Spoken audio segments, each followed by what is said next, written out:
UP TET 2021 के result की घोषणा भले ही कर दी गई है, लेकिन लाखों अभ्यर्थियों के रिजल्ट के मान्य होने पर संशय बरकरार है।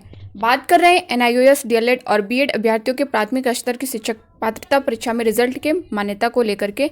जैसा कि आपको ज्ञात होगा, दोनों अभ्यर्थियों के रिजल्ट पर कोर्ट केस का जिक्र किया गया था और माननीय कोर्ट के फैसले के अधीन उनके रिजल्ट को रखा गया है। यानी कि अगर माननीय कोर्ट इनके पक्ष में फैसला देता है तो इनका रिजल्ट अमान्य घोषित कर दिया जाएगा।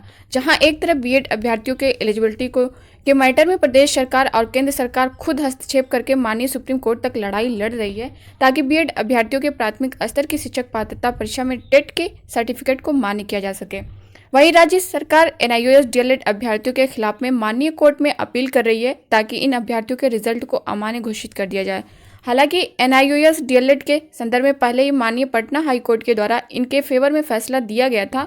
राज्य सरकार और केंद्र सरकार इसे शिक्षक पात्रता परीक्षा में मान्य करना है माननीय कोर्ट के विपक्ष में या फिर उनके फेवर में अपने अनुसार याचिकाएं दायर कर रही हैं। जैसा कि आपने देखा कि बीएड अभ्यर्थियों को प्राथमिक से हटाने के लिए माननीय जोधपुर हाई कोर्ट ने फैसला दिया था, तो उनके विरोध में माननीय सुप्रीम कोर्ट में केंद्र सरकार गई हुई है और बीएड अभ्यर्थियों के प्राथमिक शिक्षक पात्रता में पात्र माने जाने के लिए वही माननीय पटना हाई कोर्ट ने एनआईओएस को डीएलएड अभ्यर्थियों को पात्र मान लिया था।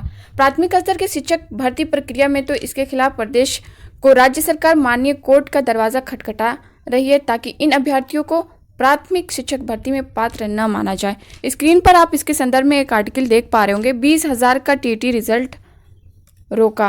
कोर्ट के आदेश पर परीक्षा में शामिल हुए थे ये अभ्यर्थी, अब डबल बेंच में याचिका करने जा रही प्रदेश सरकार। इन अभ्यर्थियों के परिणाम में कोर्ट केस लिख कर आ रहा। एनआईओएस से डीएलएड करने वाले 20,000 अभ्यर्थियों का उत्तर प्रदेश शिक्षक पात्रता परीक्षा 2021 का परिणाम फंस गया है। हाईकोर्ट के एकल पीठ के आदेश पर परीक्षा नियामक प्राधिकारी कार्यालय ने इन अभ्यर्थियों को टीटी में शामिल तो कर लिया था, लेकिन परिणाम घोषित करने के बजाय अब विभाग एकल पीठ के आदेश के खिलाफ डबल बेंच में अपील करने जा रहा है। इस संबंध में परीक्षा नियामक ने तैयारी शुरू कर दी है और शासन ने से अनुमति मांगी है। टीईटी में शामिल अभ्यर्थियों के परिणाम में कोर्ट केस लिख कर आ रहा है। टीईटी और शिक्षक भर्ती में क्या था मान्य? पटना हाई कोर्ट के जनवरी 2020 में फैसले के बाद राष्ट्रीय अध्यापक शिक्षा परिषद यानी एनसीटीई ने यह कोर्स करने वाले अभ्यर्थियों को टीईटी और शिक्षक भर्ती में मान्य किया था। केंद्र सरकार ने निजी विद्यालयों में पढ़ा रहे अप्रशिक्षित शिक्षकों को प्रशिक्षण देने के लिए एनआईओएस की ओर से डीएलएड प्रशिक्षण की व्यवस्था की थी।